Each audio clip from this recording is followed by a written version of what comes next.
41 години Тихомир Трайков.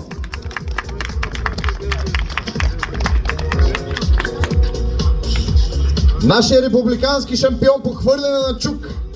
90 кг на 25 години Живко Господинов. Живко, мисля, че това ти е четвърто състезание. Да, точно така. Успехи пожелаваме и на тебе.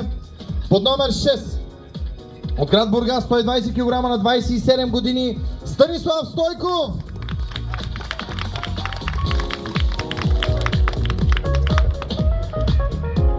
Нашия гост от далечен Букурещ град Букурещ, Румъния, 150 кг на 42 години Добай Мариус.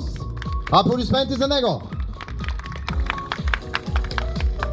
Чак от Букурещ дойде. Браво.